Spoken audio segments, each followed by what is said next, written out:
large-scale random assignment evaluations, including 2 studying the Upward Bound program, as well as an evaluation of charter schools and an evaluation testing interventions to turn around chronically low-performing schools. He is currently for the Investing in Innovation I3 program. He is leading a systematic review on the evidence of effects of more than 90 educational interventions that were funded by the I3 program. And he's also the principal investigator on 2 major randomized trials, one estimating the effects of an enhanced college advising program for disadvantaged high school students in the Upward Bound program, and the other estimating the effects of the transitional living program for homeless youth, that latter one being sponsored by my agency. His most recent methodological research focused on the limited generalizability of study findings that are based on purposive samples of sites, so I assume that's what he's going to talk about today. And before he joined Abt Associates, he was a senior researcher at Mathematica Policy Research, as well as at the Urban Institute, so he's been around. Elizabeth Stuart is Associate Professor of Mental Health and Biostatistics at Johns Hopkins Bloomberg School of Public Health. She received her PhD from Harvard University, working under Donald Rubin, who's already been mentioned today. She was a researcher at Mathematica before joining the faculty at Johns Hopkins. She has extensive experience with causal inference in randomized trials and non-experimental studies, with a particular interest in the trade-offs of different study designs. So she focuses on propensity score methods in non-experimental studies and on the generalizability of randomized trials, again, the topic of our panel today. Demetra Smith-Nightingale is Chief Evaluation Officer for the U.S. Department of Labor, where I get to work with her frequently. She's responsible for coordinating the department's evaluation agenda, working with all agencies in the department, which has actually a much broader purview than people realize. It's not all about training, to design and implement evaluations. She has extensively studied employment policy, workforce development, labor market, social policies and programs, and conducted many evaluations of programs aimed at increasing employment skills and income. She is the author or co-author of a number of books and dozens of articles, including Repairing the U.S. Social Safety Net and Reshaping the American Workforce in a Changing Economy. Before she joined the Obama administration, she was a senior fellow at the Urban Institute, where in the late 90s I worked with her, and on the faculty of the Graduate Program in Public Policy at Johns Hopkins University. She's been a consultant with the World Bank and also was an advisor to the White House Welfare Reform Working Group in 1992 and 93, where I also worked with her. You were only 10 years old. Yes, we were very young. Another great panel, and we will try to leave room for questions at the end again. So with that, I turn it over to Rob Olsen.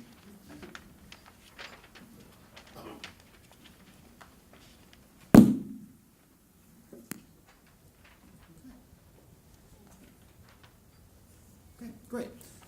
So can everyone hear me? Okay, great. So I'm going to be talking about ways in which we can design our social experiments to have broader generalizability and better external validity. And then I'll turn it over to my colleague Liz Stuart, who's going to talk about the analysis side, how we can conduct the analysis so that our studies have broader generalizability. Okay. Just by way of background, it's important to recognize that almost all social experiments, evaluations of social programs or interventions based on random assignment, are conducted in a non-randomly selected sample of sites. Now, researchers use various approaches to select sites for these social experiments, and the resulting samples are sometimes referred to as convenience samples, sometimes they're referred to as purposive samples. Just to give you a little bit of a flavor for what site selection could look like in a social experiment, my first example I refer to as one-at-a-time recruiting of favored sites. Sites with certain favored characteristics may be pre-selected and sent to site recruiters who get on the phone and call them to try to persuade them to participate in the study. And samples that result from this process are often referred to as convenience samples. At the same time, sometimes these evaluations also might stratify the population of sites based on certain characteristics to ensure adequate representation of certain types of sites. And when this is done as well, the resulting sample might be referred to as a purposive sample. My second example takes a different approach and involves sort of a mass invitation to sites that might be eligible to participate in the study. And there are lots of details around this. Sometimes there's a competition that could be led by the research sponsor or by the evaluator. It could be a competitive process, could be a first come, first served process. But in the end, this example, like the previous one, is reflective of a non-random site selection process. Okay, so what's the problem with this? In my assessment, when sites are selected non-randomly, it's unclear if we can learn anything with a high degree of confidence that extends beyond the sites that participated in the study. So it sort of raises the obvious question, well, then why don't evaluations select sites randomly? First, I want to point out some do. The Head Start Impact Study is a good example. An ongoing evaluation of the Workforce Investment Act is also a good example. But most don't. And I think the reason that most don't is because they don't believe they can successfully, or within the time and budget constraints of the study, recruit a random sample. I mean, selecting a random sample is not that hard. The hard part is in recruiting them to agree to participate in the study. So there lies the challenge. So the question I'm going to address in this presentation is very simple. How can we select more representative samples of sites in our social experiments? So I want to just provide a brief overview of the recommended steps I'd like to propose for trying to get more representative samples. And then I'm going to walk through each one of them in some detail. First, I'd recommend that we define and identify a population of interest that we'd like to learn something about in our study. Second, I'd like to propose that we define strata, site characteristics that we can use to stratify the population, divide them into groups, so that we can ensure our sample is representative on those dimensions. Third, I'd like to suggest that we select sites randomly within strata. And this, I think, is really at the core of my recommendation. The fourth is I wanted to suggest that we select larger samples of sites so that we can take advantage of randomly selected samples of sites to learn something about the average effect of the intervention in a broad population. And fifth, I wanted to suggest that in some cases it might be worth conducting a quasi-experiment, not in place of the social experiment, but as a supplement to it, so that it's possible to learn about the effects of the intervention in a broader sample of sites. So now I'm going to go through each one. The first recommendation was to define the population of interest. So to do so, I think it's really important to first start by identifying the important policy decisions that a study could inform, because these policy decisions are presumably at the heart of why the evaluation is being conducted in the first place. And then second, to try to identify the individuals that these policy decisions could affect, because presumably the population of interest of policymakers who are trying to inform a policy decision, the population of interest must include the individuals who the intervention could potentially, who the policy decision could potentially affect. And lastly, I think maybe it's sort of obvious, but I think the population or populations of interest should be identified by the research sponsor. They're paying for the study, and so the study should be designed to achieve the goals that they have for the study. But they may need help from the evaluators who are involved. So, because there can be many populations of interest in a social experiment, I think it's useful to think about zeroing in on trying to pick one population of primary policy interest. And here's my recommendation. My recommendation is to define the primary population of interest as the intended beneficiaries of the most consequential policy decision that the study could inform. Now, most consequential there's undoubtedly going to be some judgment that has to be made in terms of what the most consequential policy decision is. But we have to make lots of judgment decisions in designing an evaluation, and I think this is no different. So to help get a feel for what a population of interest might look like in an evaluation, let me give two types of evaluations. One, the first type being that's designed to inform policy decisions where the policy decision is whether to keep or eliminate an existing program. I mean, in these studies, the population of interest is probably most likely current participants in places where the program currently operates. And I think this is true for most evaluations of federal programs that are designed to assess whether or not the program works. However, other evaluations are designed to inform policy decisions about whether to expand an existing program. And in those cases, the population of interest might potentially be potential beneficiaries of the program were it to be scaled up. And I think this is often the rarely explicitly defined, but usually the implicit population of interest in evaluations of many demonstration programs that are designed to test something on a small scale before deciding whether or not the program warrants being scaled up to a larger scale. So my second recommendation is to define site strata within the population.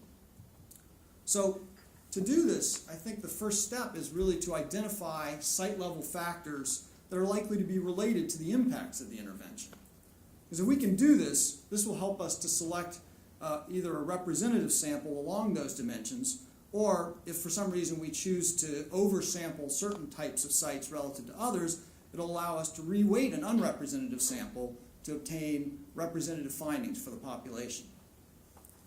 So the obvious question here is, well, how do we choose those factors on which to stratify the population?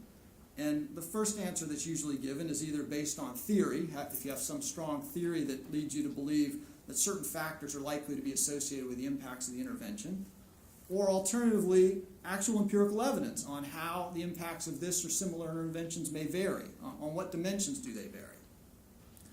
The other approach, if there's no strong theory to inform these decisions and there's very little evidence on impact variation, which is, I think, often the case, is just based on the data itself, to use some sort of statistical technique like cluster analysis, to group sites into a small number of groups that have similar characteristics. And Beth Tipton at the University of Columbia has proposed some ways to do this.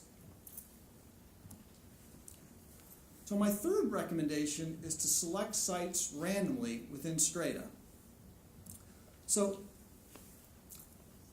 recent research is focused on trying to obtain a more representative sample of sites and has recommended doing stratification, but has recommended systematic site selection within strata to try to obtain sites that look like sort of the typical site within a strata. And this is exemplified in one of Beth Tipton's recent papers. But in my assessment, it's hard to beat random site selection because it ensures that the sample that was selected is similar to the population of interest, not just on the observed characteristics that you hypothesize to be related to the impacts of the intervention, but also on all the unobserved characteristics for which you didn't control. So what I wanted to recommend is random site selection at 3 stages. The first stage is the initial stage of selecting a sample of sites to go out and recruit. I want to suggest selecting a stratified random sample of sites at the beginning of a study. Well, we all know that in most cases when we're conducting social experiments, the sites aren't required to participate.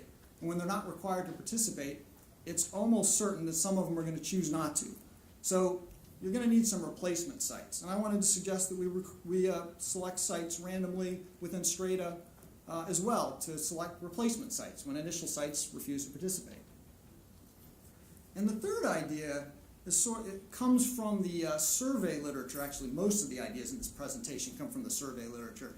But the idea from the survey literature is if you're having trouble getting a high response rate, to identify initial non-respondents and pick a random sample of those to take another crack at, to try to get them to respond to the survey. Well, I want to propose the analogous idea in site selection and recruiting, to identify the sites that initially decided not to participate and pick a random sample of them and go back to them and try to persuade those sites to participate with whatever magic you have at your disposal, be it incentives, be it additional political leverage, whatever it is. Okay.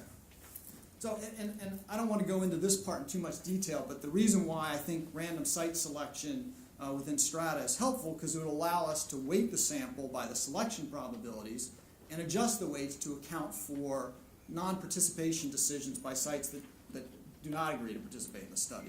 And Liz Stuart will talk about some of these sorts of approaches in her presentation. Okay. The fourth recommendation I want to make is to select larger samples of sites than we normally do. Let me explain why. So a careful examination of the sorts of formulas we have to apply when we're conducting power analysis will reveal that generalizing results from an impact study to a large population, or in any population, requires a larger sample than simply aspiring to detect effects of the intervention in that sample of sites that agree to participate in your study. And I'm going to try to give you a little intuition for that, and then if people are curious enough about this in the Q&A section, I could bring up an example that shows how this works. But the bottom line is, if we select sites randomly so we can learn something about a broader population, we have to account for an additional source of sampling error. And this is because if suppose in the population the impacts of the intervention do vary across sites, okay? So it actually matters which sites participate in the study. Then, and we select sites randomly. Well, random site selection, just due to sampling error, when you select sites randomly from the population, you could, just due to chance, end up with a set of sites whose impacts are bigger than average in the population, or a set of sites whose impacts are smaller than average in the population. And that introduces sampling error. This sampling error increases the variance of our impact estimates, or the standard errors of our impact estimates, unless we do something to compensate for it. And the way you can compensate for it is through larger samples.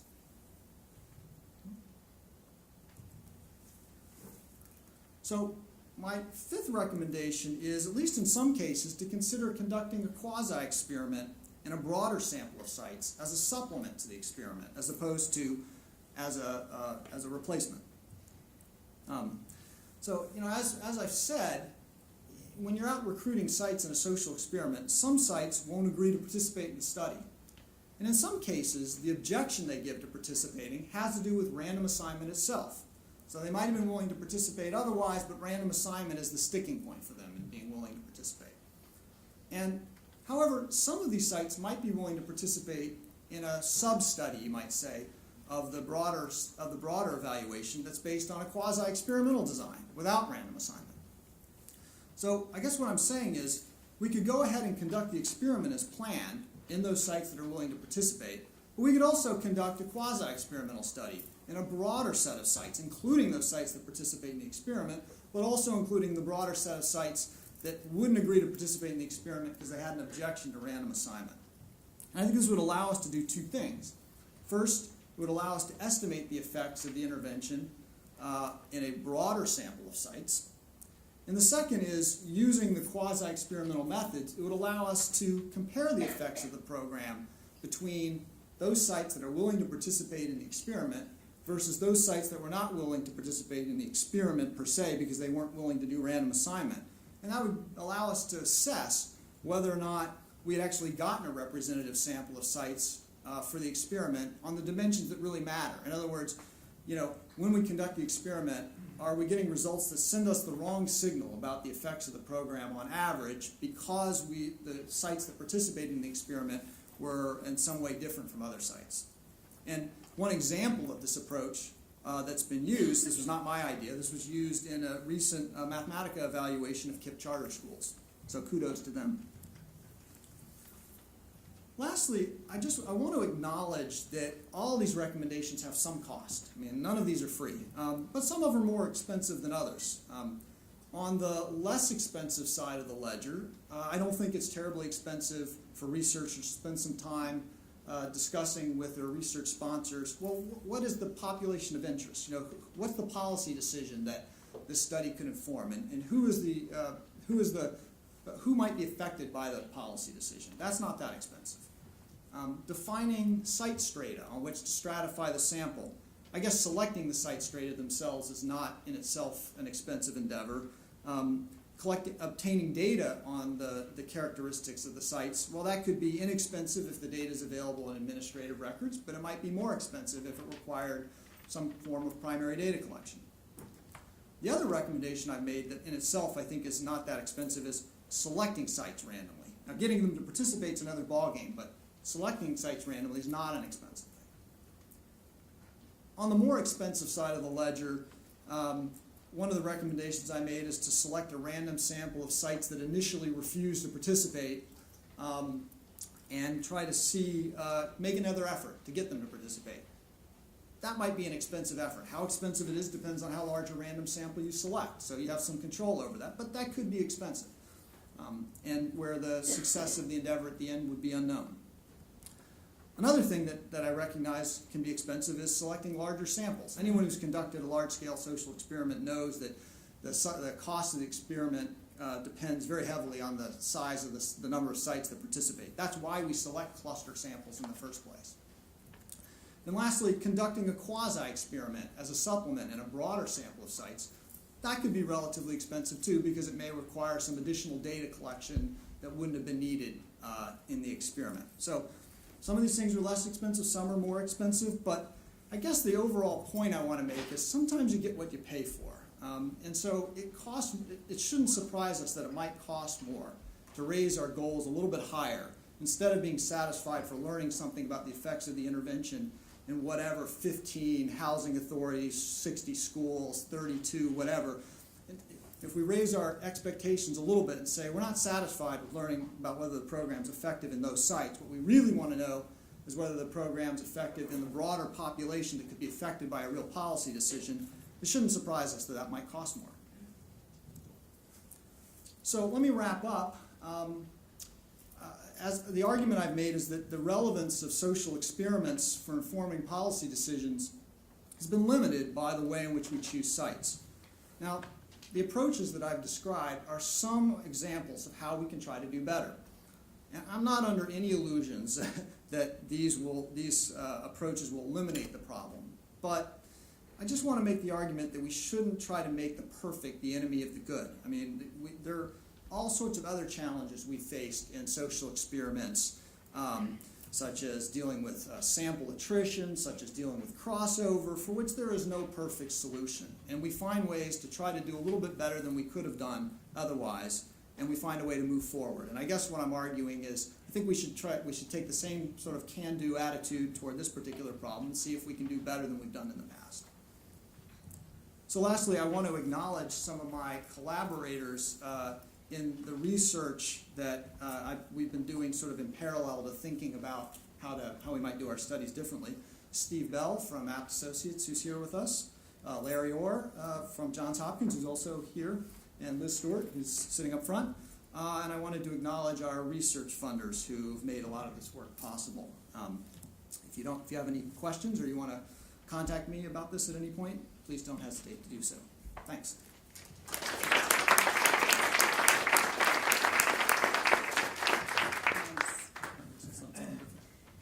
Yeah, I was complicated and had a PDF instead of PowerPoint.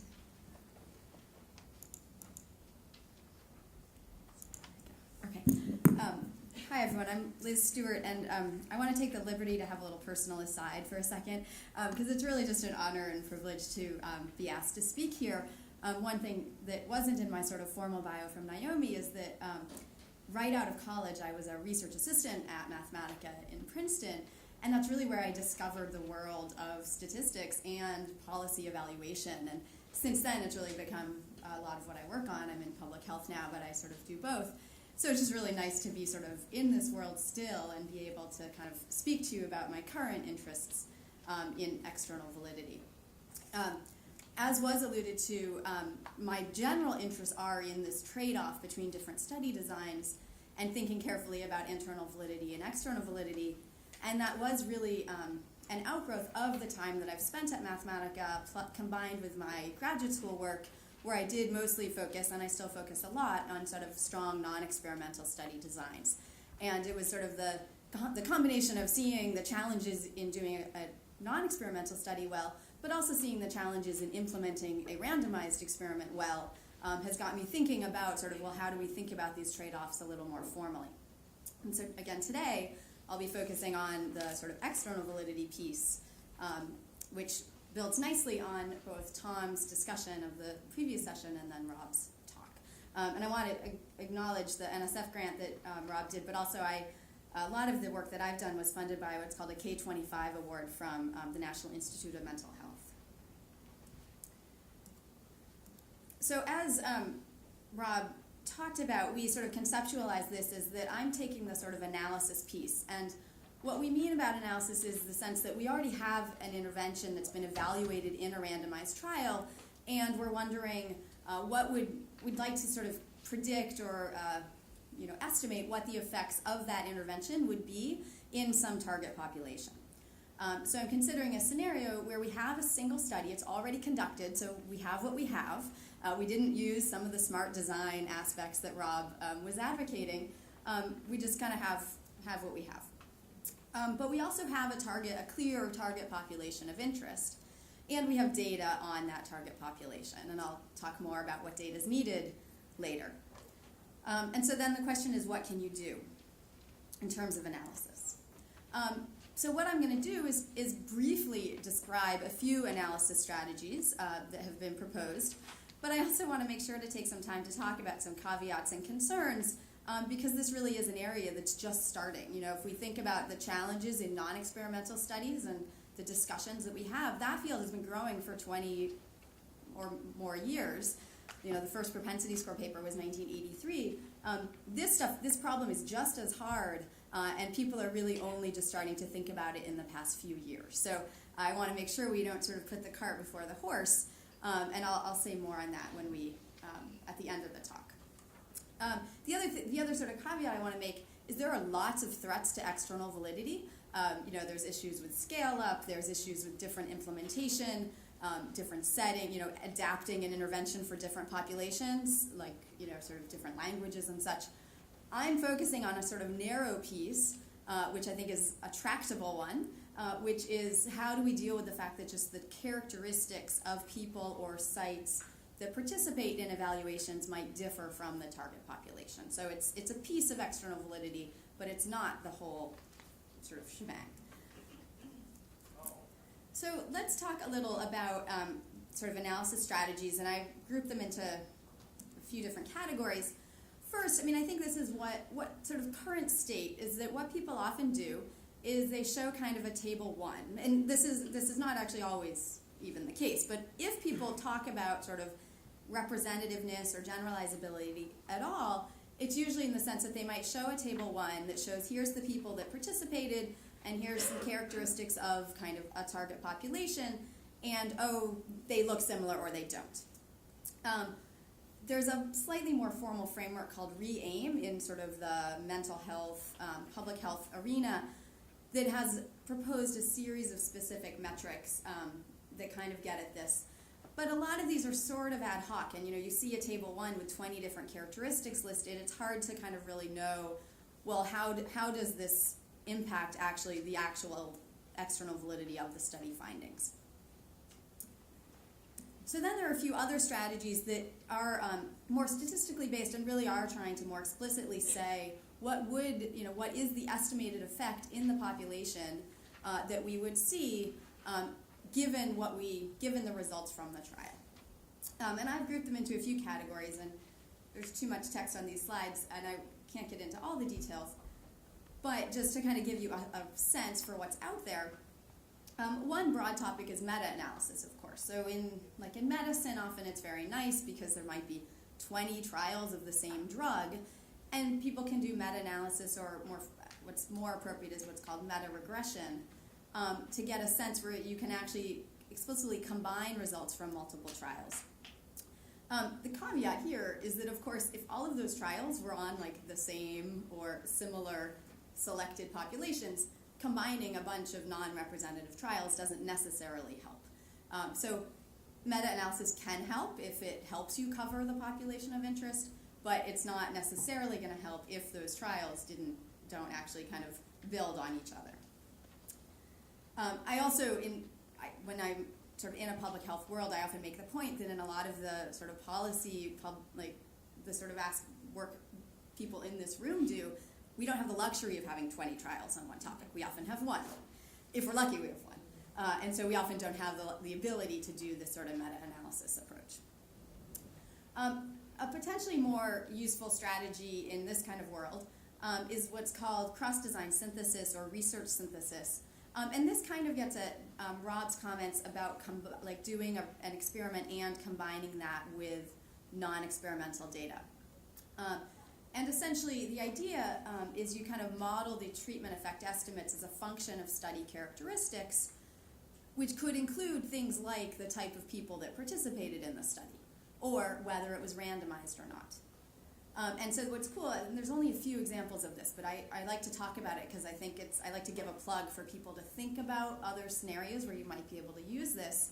There's one example, Turner et al. From the UK, where they did a very nice job of this. And for example, you can essentially put prior distributions on different parameters. So for example, if you have a randomized trial, you kind of have a parameter for internal validity bias, and you can put a prior on the randomized trial result that shows, well, we think that one has really low internal validity bias. And you can sort of more explicitly kind of say what you think the different biases are of the different studies, and then combine them in a way that allows you to think about what the effect would be in some target population. Ellie Kaiser at Ohio State is someone who's been working in this area a lot, and she, in the medical context again, is particularly interested in combining experimental and non-experimental evidence to actually estimate the effects for those people who are excluded, in a medical context often actually explicitly excluded from a trial. So again, it's just again another example of sort of how do we combine experimental and non-experimental evidence.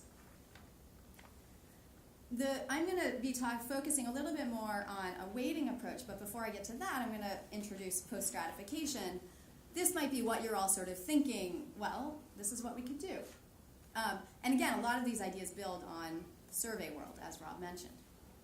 So the most basic approach is that if you have some intervention and you know that it works differently, say for males and females, like in your trial you found treatment effects differed for males and females, maybe our sample trial for some reason, don't know why this would happen, but imagine our trial sample had 80% females and only 20% males, but our population was 50-50. Well, to estimate the impact in the population, we can simply take a weighted average of the male and female specific effects with 50-50 weights instead of the 20-80 weights that we saw that were sort of in the trial. So essentially, we can estimate subgroup specific effects and then average them to get a population effect estimate, where that averaging is done based on the population distribution of those characteristics. Again, it's known as post-stratification in the survey world. It's very, very commonly done to make a survey sample match a population. And it sort of in that context, it sort of accounts for the fact that maybe you didn't quite get things right, even if you were trying to. I'm going to give a brief example of an approach of weighting, which you can think of as sort of a smoothed version of post-stratification. So the challenge with post-stratification is it's very hard to do that with more than a couple characteristics. We run out of ability in the trial to estimate very precise subgroup effects, and we just run out, essentially we don't have enough data to sort of do that, across a huge grid of post-stratification cells. So what weighting does is it's based on the same ideas as non-response adjustments in survey samples or propensity score weights in non-experimental studies, where we essentially fit a model of participation in the trial as a function of observed characteristics, and then we weight trial participants or members up to the full population using inverse probability of participation weights. I'm not going to go into the details, but again, it's the exact same kind of idea as non-response or propensity score weights.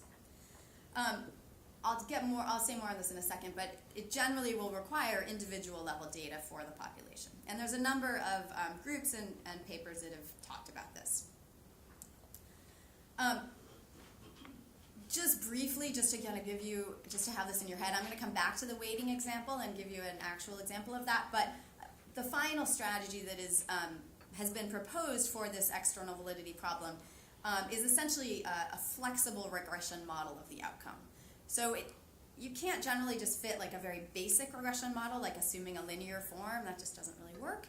But Jennifer Hill, for example, at NYU, has some really nice results using this method called Bayesian additive regression trees, BART, which basically just fit a very flexible model of the outcome as a function of characteristics, and then you can use that to predict outcomes for the population. Again, I don't have time to go into that in more detail, but wanted to at least expose you to it. So I'm going to take a few minutes to talk through this example of weighting, just to kind of give you the intuition.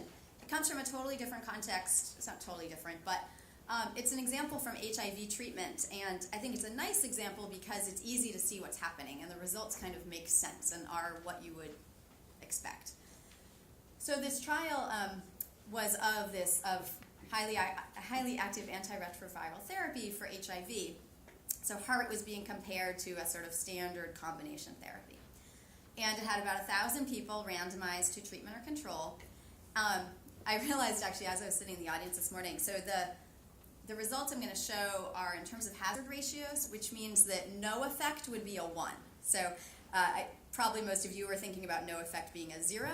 We're going to have to bear with me and just try to think, okay, 1 means no effect. So a 0.51 is a very strong evidence of a protective effect of HART, that this HART led to lower mortality among the treatment group. And importantly, there was evidence in the trial of differential effects by age, sex, and race. So the question that Steve Cole and I set out to answer was, what would the effects be if HART were implemented nationwide? So imagine if we are CMS or someone thinking about a national strategy, sort of how effective would it be if we kind of recommended that all newly infected people with HIV were started immediately on HART. So what we did was we got the estimates of the number of people infected with HIV in 2006 from the CDC. And what we can see is that the trial sample in this column and the US population of newly infected individuals differ quite a bit. And the one I want to focus on, just for our purposes today, is the age distribution. And in particular, the trial was older. The trial was sort of skewed older. There were relatively few young people that participated in the trial. And I'm not showing you the detail of this, but it's also the case that the effects are smaller for people who are young. So these are the two pieces of information that are important. There are also differences in race and gender. So what we did was, again, we fit a model of selection into the trial. So we sort of had our target population, and we had the people in the trial. And we weighted the people in the trial by their inverse probability, essentially, of being in the trial as a function of age, race, and gender. We then estimated treatment effects using those weights, and those results are shown here. And again, I'm going to focus, just because it's the easy one to talk about, with the age weighted. So this age weighted row only adjusts for that age difference. So it ignores race and gender. And you see that the hazard ratio is bigger because the trial had older people who had bigger effects. So if we kind of adjust the trial sample to look more like the national population, the treatment effect estimate is smaller. And again, it's sort of very easy to kind of comprehend and think through kind of why that happens. It turns if you do the age, sex, and race weighting, the hazard ratio is 0.57, so actually not that different from the trial. I'm going to skip this. Well, no, I'll say just one quick. So this is just sort of like we could get an estimate of the national population, importantly, adjusted for age, race, and sex, not adjusted for anything else. One thing I just want to quickly mention is one thing you can do sometimes is if you have outcome data in the population, you can use that as kind of a placebo check to see how well your weighting is working. And so essentially what you do is you might see that you compare essentially the control group to the population, and you might see that your control group in the trial has different outcomes than the population. Because they're different. They kind of are they're just different because the people in the trial are different. And what you can do is you can check and see, well, if I use these weights, do my control group outcomes better match kind of the outcomes in the population, assuming that they also were under like the control condition, sort of usual care. And that's a really powerful test, because it helps kind of give you more confidence in these weights, and I'm going to say more on that in a second. But it kind of helps give you confidence that these characteristics that you're adjusting for are the ones that matter in terms of predicting outcome, and are the ones that sort of help us make the trial sample actually look like the population. I'm going to skip this and just move to sort of big picture, because I want to make sure to take a few minutes to talk about this. So taking a step back, so basically there are statistical methods that can be used to assess and sort of enhance external validity. But what do we really need? We need information on the factors that influence treatment effect heterogeneity. We need information on the factors that influence participation in a trial. And we need data on all of these factors in both the trial and the population. And we need methods that sort of then do this. And the methods are coming, and we sort of are starting to have them. But I want to make the argument that data is our primary limiting factor at this point. Right now we have very little information on the factors that influence either treatment effects or participation in trials. Trials often look at treatment effect heterogeneity, but are generally underpowered to really get a good handle on that. And there's been almost no work, with the exception of some stuff that Rob and I have been doing and a few other groups, on kind of thinking about, well, who does participate? Like in an education context, which schools do participate in trials? In late May, there's going to be another meeting on external validity, and I'm going to talk more about this case study then. But as just one case study, I've been trying to do this sort of work in an early childhood context, where we're trying to use the Head Start impact study as our target population and generalize another intervention to it. And it has been incredibly difficult to find a trial sample and population data that has more than, say, 4 variables in common. People might have, yes, they have a behavioral measure, but it's a different behavioral measure. We have very little, we generally don't have sort of common measures. And in addition, we really need to make sure, we need to feel to have more confidence in this external validity. We need to believe that we've measured the important characteristics. So just like in non-experimental studies, where we need to have confidence that we've modeled the selection process and we have a good treatment assignment model, we need to believe here that we've captured the characteristics that influence treatment effects and study participation. So my recommendations, sort of while I have the floor, are to get better information on treatment effect heterogeneity, better analysis of existing trials, and meta-analysis of existing trials, and better theoretical models for the interventions. Get better information on the factors that influence participation in trials. Again, we know almost nothing at this point. And standardized measures, because even if we start to have stuff, we need things to be measured the same in the sample and the target population. And on the sort of statistician side, we do need more work on these methods and understanding when they work. I am doing some of this with Jennifer Hill and some other political scientists, and anyway, I can talk more about that. But these are strong; they require strong assumptions. Is kind of the main point. So I was the one to talk about analysis, but I want to end with these quotes that kind of get us back to design, although I might think of design more broadly as data collection and sort of study design. But, so Rubin, 2005, with better data, fewer assumptions are needed. And Light, Singer, and Willett, you can't fix by analysis what you bungled by design. So although we have some analysis options that are sort of starting to emerge, let's not forget about the really crucial design features that we really need. Thank you.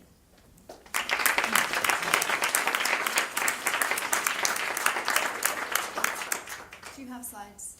No. Oh.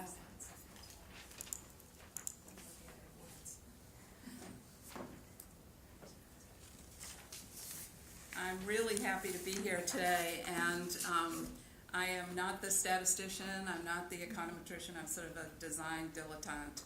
So my comments are really going to respond to sort of my current role, which is in the government. After over 40 years being on the other side, doing the research, now trying to design, promote, fund, oversee, prod good evaluation and research, much of which is being done by people in this room. So I'm you'll bear with me as I try to summarize some of my points. I think both of the presentations that we just heard were terrific, and focusing on both design and analysis. I'm going to start with a little bit on the design and actually push it back even a little bit further from what Rob was talking about to the pre-design, which is, I think, what both Rob and in the earlier session Jacob had been talking about as well. So on the government side, I think first of all some context. It's important to understand the current context of evidence and evaluation, and that evidence is not just evaluation, and it's not just evaluation of experiments, but it's broader than that and broader than evaluation. So it includes, for example, performance management, performance improvement, and several of the speakers today we've heard talk about the importance of evaluation. We don't do evaluation just for the sake of doing evaluation and coming up with methodological advances, but because somehow as public policy professionals we're trying to improve program performance and the delivery of public policy. So it's important not to just focus on experiments, although I know that's the topic of today's forum, but some of the lessons that we've heard already apply to the broader notion of evidence and evidence building. We, as the evaluation community, of which I'm part, need to seize the opportunity that we have right now with this administration to promote good quality evaluation and analysis, and hopefully that will continue into the next administration as well. So we should use that because right now there is huge support behind the kinds of methodological development that we've heard about already today. The third contextual piece I would add is that much of the federally funded evaluations today and really involve collaborations across agencies and collaborations between the public and the private sector with foundation funding and federal government funding opportunities increasing, and also collaborations between the federal government and our partner jurisdictions in the field, whether it's states or communities, and that the focus and the locus of some of the experimentation and some of the social experimentation today that presents, I think, the most difficult methodological challenges, especially for external but also for internal validity, have to do with broader cross-system interventions for the most difficult and needy populations or for the most difficult situations. So for example, one of the major initiatives that we're grappling with how to design, I know there are people here on the committee with me as well, which is looking at how can we move forward to really evaluate some of the social experimentation in place-based initiative, which adds sort of another dimension of complexity to looking at some of both the internal and external factors, but it's an important context. And then the last contextual piece that we deal with a lot in the government, and I think people outside the government don't always understand the importance of the distinction between evaluating interventions, whether they're demonstrations or other strategies within permanently funded programs versus in grant-funded programs, which might be temporary. And so in the employment and training world, for example, and I don't know if this is true in social services, it might be. In education, I think we're seeing this trend as well, is that formula-funded programs and the permanent funded programs have the funding has not really gone up, so you have sort of a flat funding or even a declining funding, and the relative proportion of program interventions that are funded through grants are going up. So we have an opportunity to incorporate some of the innovative methodologies into the grant-funded programs, and that is where we're trying to incorporate the most rigorous kinds of social experimentation evaluation as possible. So it isn't necessarily the case that we would always be looking at existing programs, which for external validity, thinking about the population and the factors that we need to take into account is an important dimension. So, in terms of the design, I think that one of the things that we're trying to do, and this also goes back to the previous session as well as Rob's comments, I think that my own personal preference, and I'm not speaking for the Department of Labor or the Obama administration, is not to include in demonstrations or experiments favored sites, or sort of to try to avoid that kind of bias where possible, to allow an increase in the generalizability. But when you do that and you understand how those favored sites relate to the total universe, it's very important. But I really like what Rob was talking about, and I took a lot of notes from his slides and also as he was speaking, that if we can move toward having as a standard, understanding, even if it is favored sites, how those favored sites compare to other, whether it's communities, jurisdictions, or perhaps areas with particular population groups, we need to incorporate that in.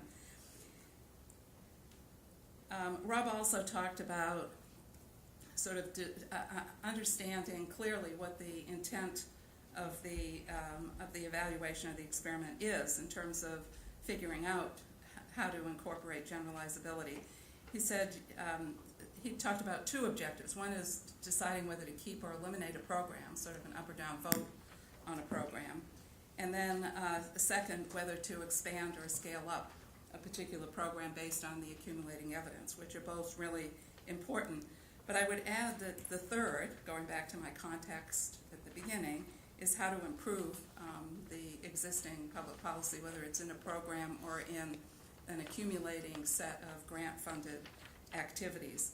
So it's important to understand that it's not just about keeping or eliminating a program or expanding a program. And as we know from a lot of the good work that the Department of Education has done and through the What Works Clearinghouse and some of the reviews, most things are not going to have positive impacts. Does that mean we just throw that away?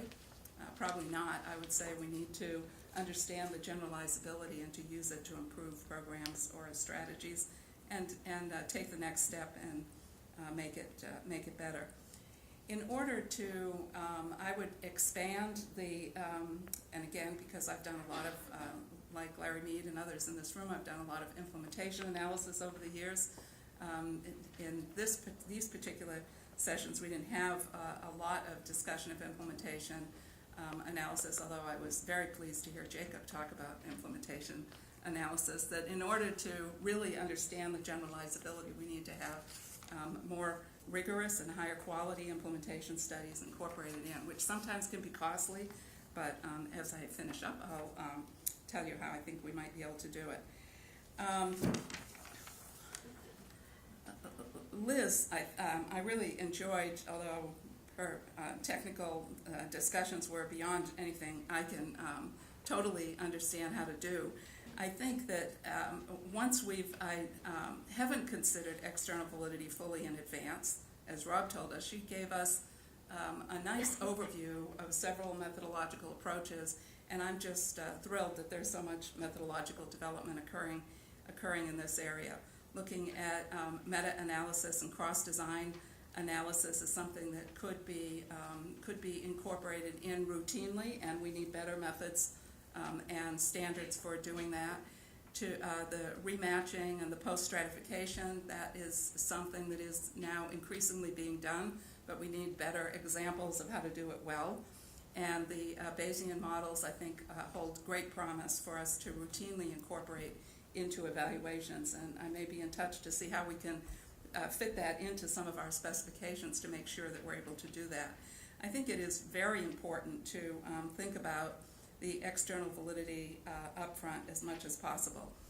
One of the comments I have, and when I get to the end I'll tell you why it's difficult, would be to do this kind of analysis that Liz was talking about several ways, and when possible to combine the different methodological approaches. I know there are limitations on resources and other things, but to the extent possible we should have multiple analytic approaches. And to increase the number of control sites whenever we can and when possible, and to select the sites randomly. One of the things that we try to do at the Labor Department is, we're trying to do more at the Labor Department, I'm not saying we're doing it perfectly yet, is not try to not focus on recruiting sites to participate, but making it a condition of the funding that they're receiving. You can do that in grant-funded programs. You can make participation in an evaluation, even a random control trial evaluation, a condition of their getting the funding, and it's going to make it much easier. You have to work very hard to make sure you got the right language in the grant application instructions, but we are increasingly doing that. So we run into trouble when we try to recruit. My standard terminology is to say, let's pick up the phone and say, this is your lucky day, you've been selected, and the researchers will be calling you very soon. So not giving them an option, but making it a condition of funding, which is a good thing for grant funds, because you can do that. You cannot do that as easily with ongoing program funding, although we're trying to think of ways we can do it there too. For both of the presentations, I have a few thoughts that came to me. One is the importance of combining experimental and non-experimental analysis. We also heard that from Tom Cook. To the extent that we can do that, we should do that, and we should routinely incorporate the non-experimental analysis into the experiments.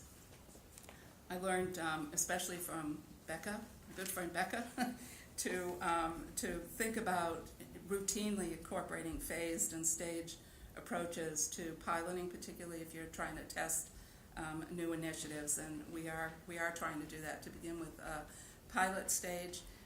I'm not so sure about holding the logic models constant, but I think if we think about external validity by having smaller, maybe cheaper first and second stage, we can then incorporate some of the external validity factors up front as you're doing the piloting, and I would incorporate the external validity into the pilot testing and develop that as we can.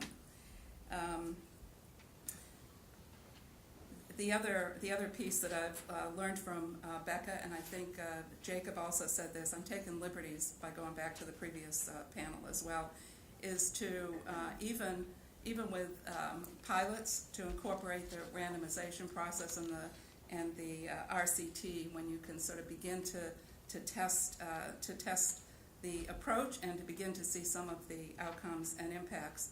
But then my other good friend Bert says, yeah, but you got to be careful about that, because then people will see those reports and attribute those small sample results inappropriately. And I guess that's where people like me come in, where it's up to us and the principal investigators to make sure that it is clear that those are not precise estimates, but it's a way for us to begin to incorporate both the internal validity and external validity in the pilot stage, and I would say that's what we need to be doing.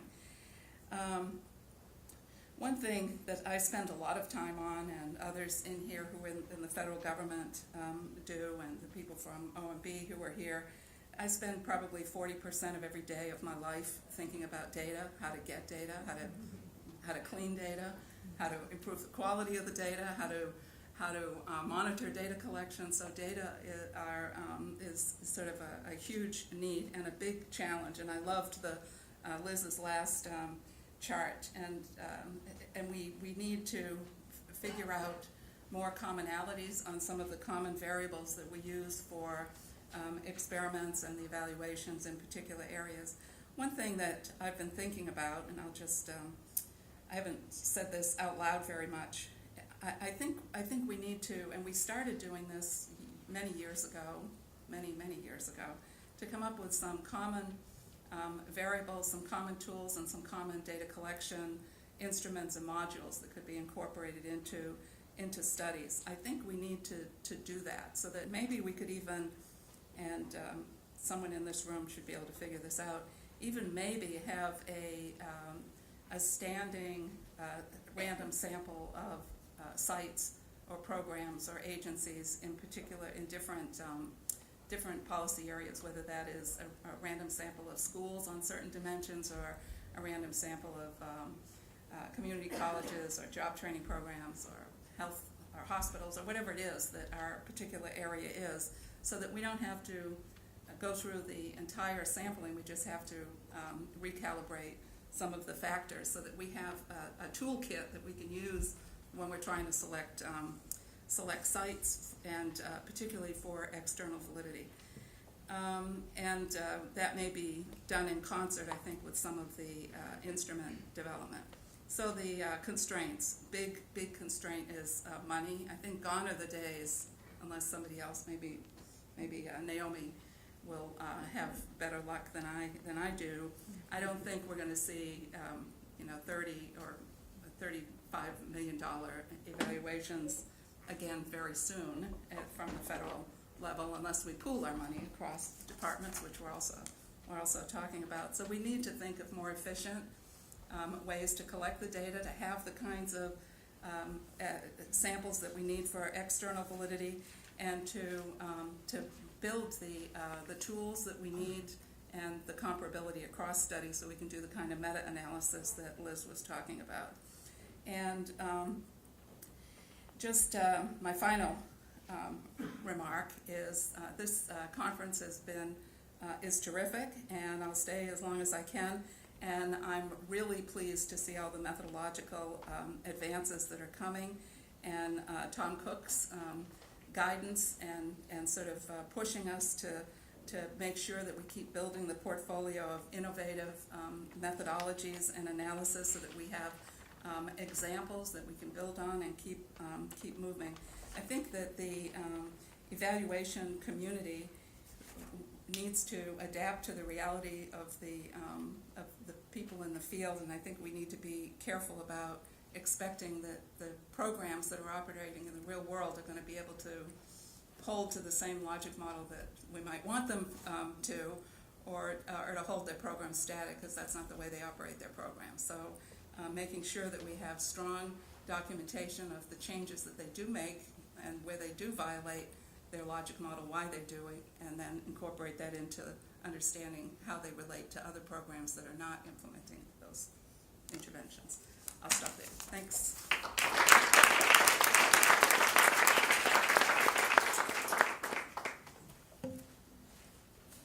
Thanks. So we have a good bit of time for Q&A, and our microphone guy is coming down the aisle. So if you have a question, raise your hand. There's one right here.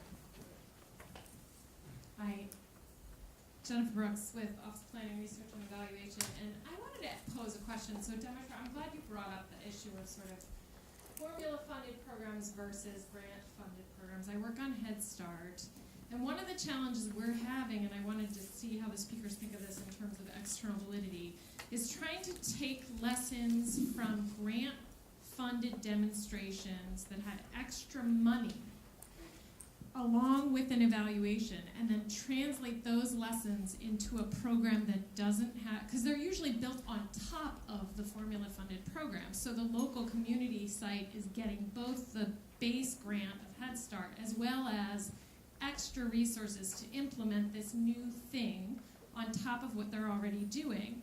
And we're not necessarily studying the sort of trade-off, right? How to use the same funds differently.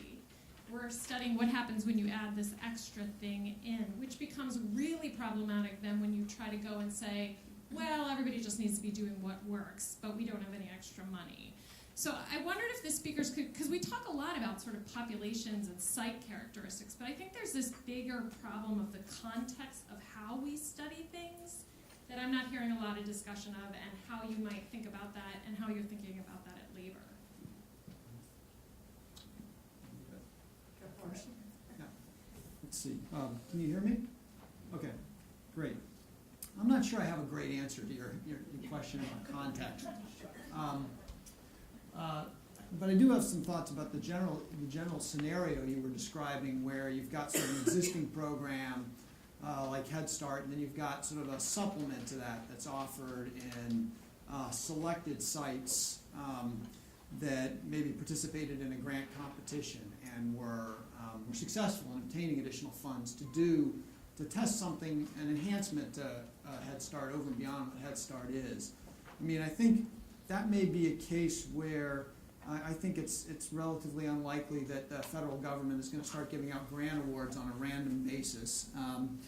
So that might be a place where I have to back off at least one of my recommendations. But it may be a place where, I think how the federal government selects those grantees might be informed by what they want to learn from the grant program. I mean, like if the interest is learning whether or not this enhancement would be worth adopting on a broader scale, then I think it's worth giving serious consideration to how the sites are selected in the first place through the grant program, so that when you conduct your evaluation in those sites that receive the grant funding, you put yourself in a position where it's not hopeless to turn to the kind of methods that Liz was talking about and the kind of data that she's hoping that we'll be able to collect, so that at the end of the study you can go beyond just saying that we discovered that this enhancement was effective in these 17 grantees that participated in this grant program, but we can say something of more general usefulness about whether this is worthy of adoption on a broader scale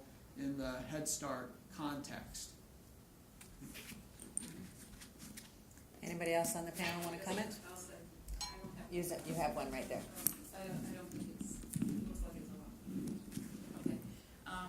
I think that the points that you made are well taken, and one of the things that can help with that is if there were better data on the entire range of the programs. Now, Head Start is better off than a lot of other programs because at least you've got some authority over over the sites, and other federal programs don't even have as much information as Head Start does. But I think if we could move toward having more administrative data and more systematic information on the programs, you would know which sites, for example, have had those grants and have participated in them.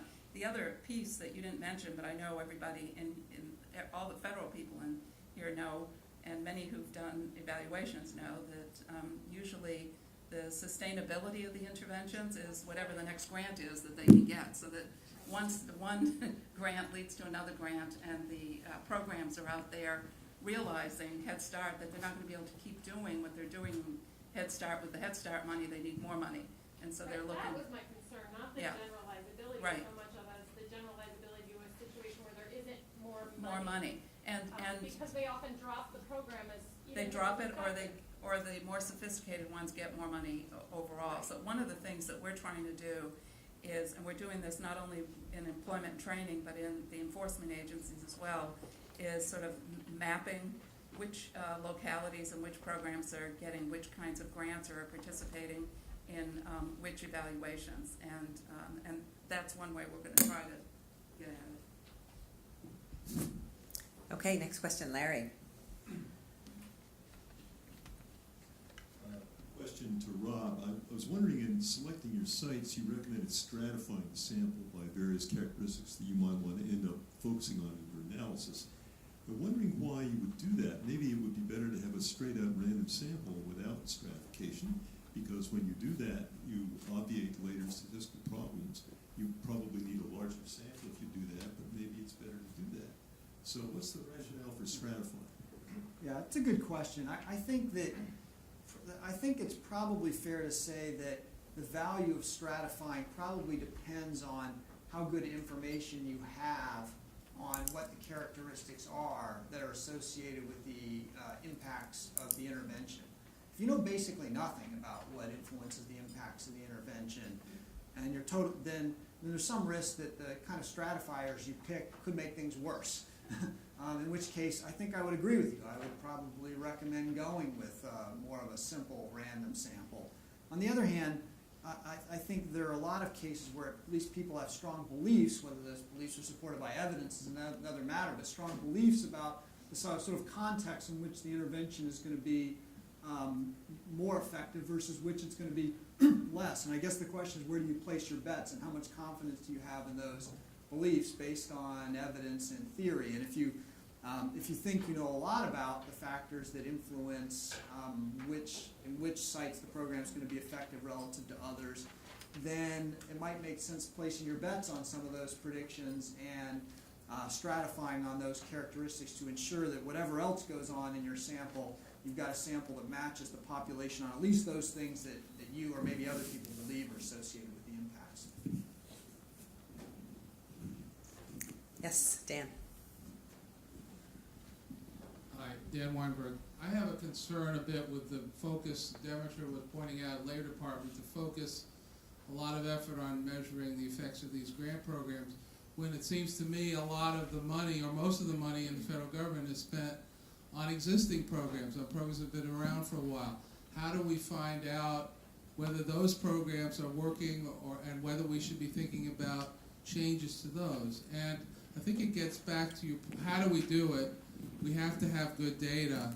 How do we have good data? Well, it's a combination of using what we have, meaning administrative data from the program, with other data on the people who don't participate. And even there you might be able to get administrative data. I'm thinking particularly for the Labor Department, the unemployment insurance records we have on everybody.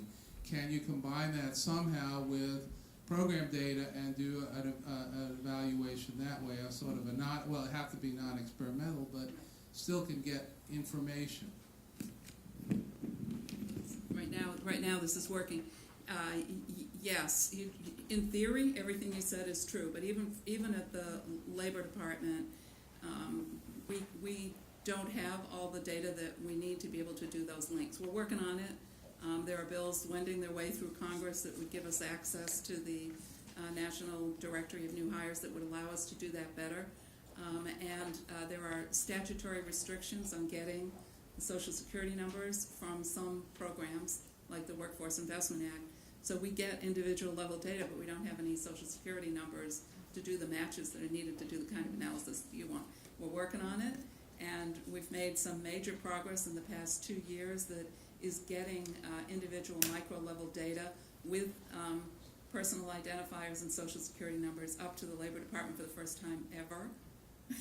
So that we will be able to do some of that with some of the ongoing programs. But you're absolutely right, which is why I loved Tom Cook's presentation and hearing about the methodological advances on the non-experimental side that would allow us to do that in the future.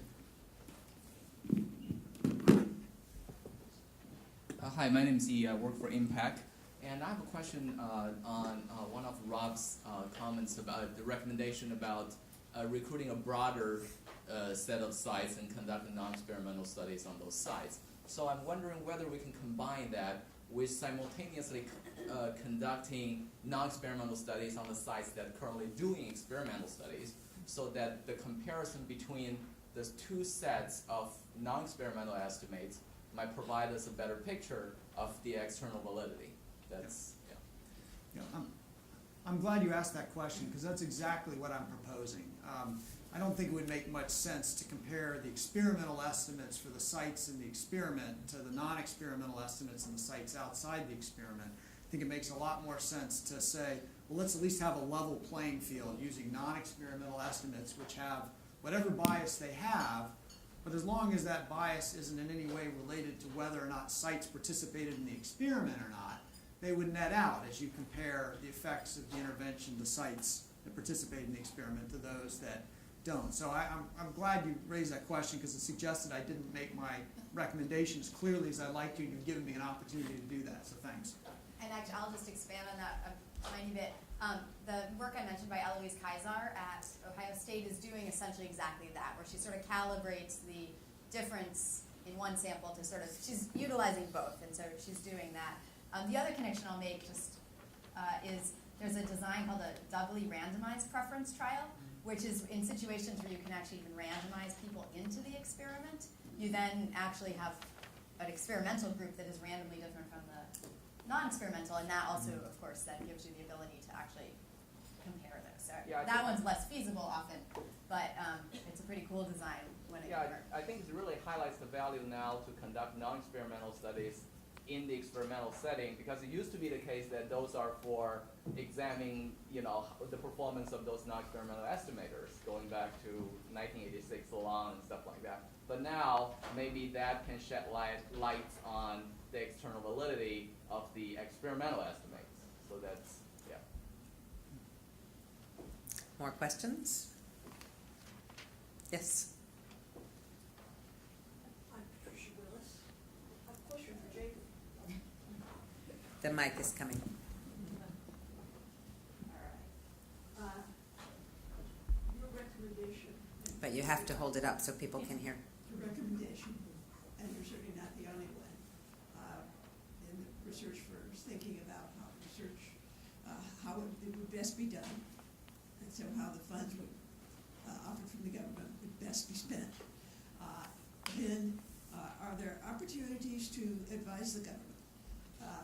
That is to say, are maybe their contract RFPs or grant RFPs, where the government is interested in hearing as the bidder, your proposals about how best to allocate the monies that are offered.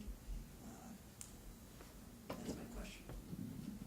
So after Jacob addresses that question, I'll answer it from my perspective. The client is always right. Good answer. My boss is sitting in the front row. My personal experience in writing grants for a variety of agencies, some who are represented today as contracts as well, is that almost all RFPs or RFQs include some scope for the bidders to be creative in what they're doing. Almost all companies that I've worked for tend to take that scope and take a little bit more space than that. But in terms of the things that I spoke about in my presentation and some of the issues that were talked about on the dais today, by the time the RFP comes to me and I'm responding, it's too late for those sort of high-level design decisions. It's unlikely that if you send me an RFP that says I want a randomized design, please design one, that you're going to be open to my suggestion, which is pilot first. That's not my job. It may have been my job in some earlier step, but it wasn't my job then. It's going to be hard to do a true, it's going to be easier to do a true generalizable design if Demetra got her way and she succeeded in requiring grantees to participate. And if that spade work hasn't been done, it's going to be a whole lot harder to draw a randomized sample. It's not impossible, but those steps matter. If drawing a randomized sample is a more properly generalizable sample is often more expensive, and if that wasn't incorporated in the costing estimates, both in terms of the time required to do the recruiting and perhaps in terms of sample size requirements because of Rob's comment about required precision issues, then that's not going to work. And so those things really have to occur before the RFP is issued, the RFQ is issued. So I agree with Jacob, who is always right. But so as a government funder, I and my office are very, very eager to have expert advice on big picture questions about how to design studies, how to choose topics, how to ask questions, what questions to ask, how to design studies.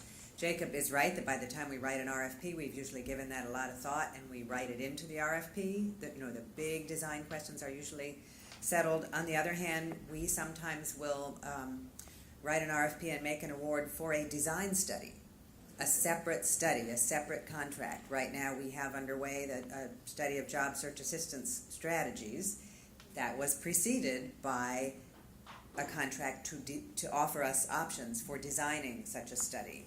We also have, we convene expert meetings on topics of interest. We are convening one, I think somebody mentioned it, coming up on external validity to help us, be up to speed, be on the cutting edge of thinking, know what we're talking about, when we come to design an RFP. We have a group that meets regularly to advise us on family self-sufficiency research. We sponsor an annual conference on welfare research, a biannual conference on Head Start research. Those are opportunities that we create in part to inform and advance the field, but in part to inform ourselves so that we can try and get it right. Can I add something?